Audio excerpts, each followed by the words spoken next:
మీ దగ్గర ఏమి ఏజెన్సీ ఉంది? నువ్వు 10 కోట్లు ఇచ్చి 50 కోట్లు ఇచ్చి 100 కోట్లు ఇచ్చినా పోయిన ప్రాణాన్ని తిరిగి తీసుకురాగలుగుతావా? మమ్మల్ని కానీ తీవ్రమైనటువంటి మీ పదజాలంతో ఇబ్బంది పెట్టినంటే మాత్రం ఎక్కడెక్కడ ఏమేం కట్ చేయాలని అన్ని కట్ చేస్తాం. మీరు చట్టాన్ని ఉల్లంఘించడానికి ప్రయత్నం చేస్తేనే మీరు ముద్దాయిలైపోయినరు. దానికి చట్టపరమైనటువంటి శిక్షలకు మీరు అర్హులవుతారు. మీరు ఏం సినిమాలు తీస్తున్నారు? దొంగతనం ఎట్లా చేయాలి, లంగతనం ఎట్లా చేయాలి, ఎట్లా బారిపోవాలి? కనీసం మహిళలు అంటే మీకు గౌరవం కూడా లేదు. నువ్వు హీరోయిన్ పట్టుకుని ఏమంటావు? అరే 1000 రూపాయలు ఇస్తే అది ముద్దు వేరే అడుగు రావటం.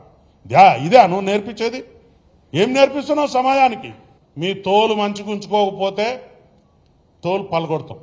వ్యక్తిగతంగా పోలీస్ అధికారులు నాకు చెప్పలేదు, నన్ను పిలవలేదు, నేను చెప్తే వెళ్ళిపోయేటోడిని. ఎందుకు చెప్తారు నీకు? నువ్వు తీసిమార్ఖానువా? నువ్వు మామూలు పౌరుడివి. నువ్వు